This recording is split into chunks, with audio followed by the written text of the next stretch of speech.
వస్తే జగన్మోహన్ రెడ్డికి ఏడుపు. దీంట్లో ఏడుపు మాత్రం కామన్. ఎందుకు ఈ ఏడుపు? సార్ ముందుగా మీకు అలాగే ప్యానెల్లో ఉన్న తోటి ప్యానలిస్టులకి అలాగే ఏబిఎన్ వీక్షకులకి అందరికీ నమస్కారం అండి. ఆ జగన్మోహన్ రెడ్డి గారు అనే వ్యక్తి సహజంగా సాంప్రదాయ రాజకీయ నాయకుడిగా మనం తీసుకోవడానికి లేదండి.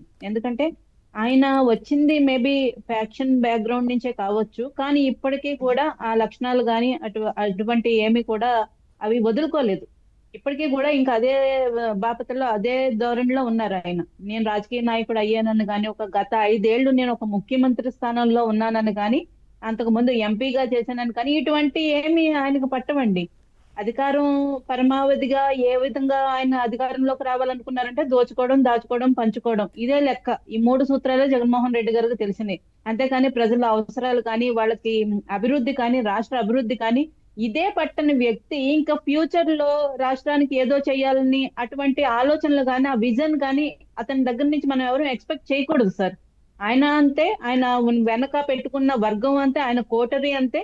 ఆయన్ని చూసి వారి కార్యకర్తలు కూడా అలాగే తయారయ్యారు. అంటే యథా నాయక తదా ప్రజ అంటారు. ప్రజలు కాదండి ఇక్కడ. అంతే కదా. ఒక ఆయన గనుల ఘనుడు ఆయనను పరామర్శించడానికి వెళ్ళారు జైలుకు, నెల్లూరు జైలుకు.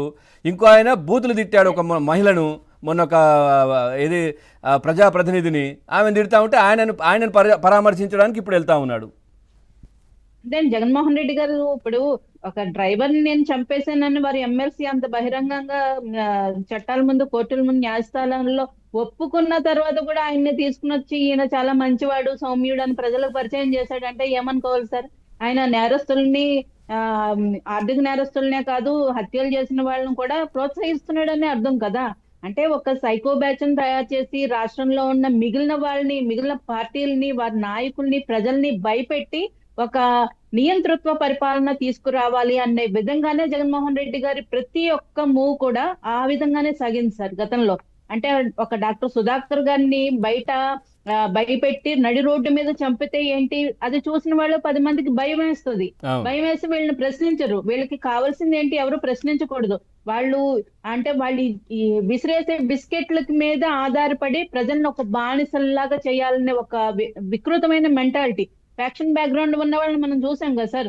వాళ్ళకి మంచి ఆస్తిపరులు అయి ఉంటారు, భూస్వాములు అయి ఉంటారు, కానీ అక్కడున్న ప్రజలు ఎవరిని చదువుకోనివ్వరు సరిగా. వారికి బానిసలుగానే వాళ్ళ కాళ్ళ దగ్గరే పెట్టుకుంటారు ఎంతసేపటికి. వాళ్ళకి ఎప్పుడైతే విజ్ఞానం వచ్చింది, వాళ్ళు చదువుకున్నారంటే వాళ్ళు ప్రశ్నిస్తారు. మా భాగస్వామ్యం ఏంటి, మా హక్కులు ఏంటి అని ప్రశ్నిస్తారు. అలా ప్రశ్నించకుండా వాళ్ళని తొక్కిపెట్టి ఉంచడమే ఫ్యాక్షనిస్టుల యొక్క లక్షణం. జగన్మోహన్ రెడ్డి గారు రాష్ట్రానికి ముఖ్యమంత్రి అయ్యాన కూడా లేకుండా అప్పటికి కూడా అదే ధోరణి సార్. కర్నూలు గాని, కడప గాని, మరి రాయలసీమకి ఏమైనా అభివృద్ధి చేశాడా ఆయన? సొంత నియోజకవర్గంలో మొన్న ఎలక్షన్స్ అయ్యి ఓడిపోయి వెళ్ళిన తర్వాత పట్టుమని 10 రోజులు ఉండలేకపోయాడండి పులివెందుల్లో. అక్కడ ప్రజలందరూ వచ్చి వాళ్ళ బిల్లులు చెల్లించలేదని, వాళ్ళకి ఇస్తానన్న హామీలు నెరవేర్చలేదని ఆయన మీద దాడికి దిగారు. అక్కడి నుంచి పారిపోయి బెంగళూరు ప్యాలెస్ లో దాక్కున్నాడు ఆయన.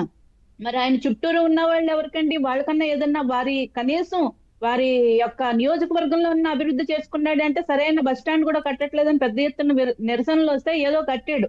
అది కూడా మోకాళ్ళలోతో నీళ్లు నిలబడిపోయే పరిస్థితుల్లో ఆయన సొంత నియోజకవర్గాన్ని డెవలప్ చేసుకోలేని మనిషి రాష్ట్రం గురించి ఏం ఆలోచిస్తాడండి? అంటే మీకు రాష్ట్రం మొత్తం మీద రోడ్లు ఏ విధంగా ఉన్నాయో గత 5 ఏళ్లలో చూసాం మనం. గజానికి ఒక గుంత. అసలు ఏ విధంగా రాష్ట్రం రోడ్లు పరిస్థితి ఎంత దారుణంగా ఉండిందో చూసాం. కానీ వాళ్ళు ఏం చేశారంటే, వాళ్ళు రోడ్లు వేశారు. ఎక్కడ వేశారండి? వాళ్ళు ఇసుక తరలించుకోవడానికి కృష్ణా నదిలో అడ్డంగా రోడ్డు వేసుకున్నారు సార్, ప్రైవేట్ రోడ్లు.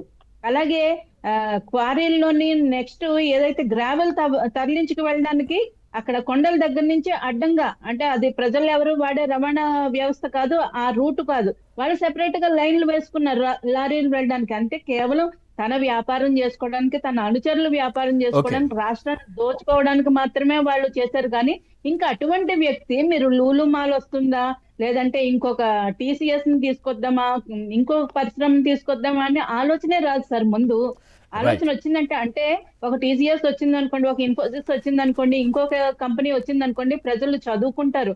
చదువుకున్న వాళ్ళు ఫీజు రియంబర్స్మెంట్ చెల్లిస్తే పిల్లలందరూ బీటెక్లు చదువుకుంటారు. చదువుకున్న వాళ్ళు వెళ్ళి సాఫ్ట్వేర్ కంపెనీలో జాబులు తెచ్చుకుంటారు. తెచ్చుకున్న వాళ్ళు సంపాదించుకుంటారు, వాళ్ళ సొంత కాళ్ళ మీద నిలబడతారు. దాని తర్వాత ఈ ప్రభుత్వం ఏం చేస్తుందని Okay. ఆలోచించే స్టేజ్కి Right. వస్తాడు ఆ ప్రజలు. Right. కాబట్టి వాళ్ళని ఆ పరిస్థితుల వరకు తీసుకురాకుండా తొక్కి పెట్టి ఉంచాలన్నది వీళ్ళు ఒక ఫ్యాక్షన్ బ్యాక్గ్రౌండ్ నుంచి వచ్చిన వ్యక్తిగా ఆయన అదే ధోరణిలో ఉన్నారు. కాబట్టి ఇప్పుడు వచ్చే పెట్టుబడులను కూడా మరీ దారుణం సార్ ఇదైతే. మెయిల్స్ పెట్టి మీ ఉద్యోగస్తులకి, మీ మహిళా ఉద్యోగులకి ఇక్కడ భద్రత ఉండదు, ఈ రాష్ట్రంలో భద్రత ఉండదు అని ఏదైతే చెప్పడం అది ఉందో అది నేరం సార్. వాళ్ళ మీద కేసులు నమోదు చేయాలి. 100%. రాష్ట్ర 100%. అభివృద్ధిని అడ్డుకోవడం రైట్. కూడా ఓకే. ఖచ్చితంగా అది ప్రభుత్వ వ్యతిరేక చర్య కదండి. మరి దేశద్రోహం కేసులు జర్నలిస్టుల మీద పెట్టిన బాపత వీళ్ళు ఇంతకు ముందు. మరి వీళ్ళ మీద ఏ ద్రోహం పేరు పెట్టాలి సార్ రాజ్యానికి? మరి రాష్ట్ర అభివృద్ధిని అడ్డుకుంటున్న వాళ్ళకి ఈ విధంగా ఏ విధంగా కేసులు పెట్టాలి సార్ వీళ్ళ మీద? రైట్ మహాతి గారు, నిజంగానే అంటే రాష్ట్ర అభివృద్ధి కాదు దేశ అభివృద్ధి కూడా. ఎందుకంటే ఇప్పుడు ఈ లూలు మాల్ అనేది దుబాయ్ నుంచి వస్తున్నటువంటి కంపెనీ, ఇట్లా విదేశాల నుంచి కూడా చాలా వస్తూ ఉన్నాయి. తద్వారా రాష్ట్రమే కాదు దేశం కూడా డెవలప్ అవుతుంది. ఏదైతే 2047 అని మోదీ గారు ఏదైతే చెప్తా ఉన్నారో ప్రధానమంత్రి గారు, దానికి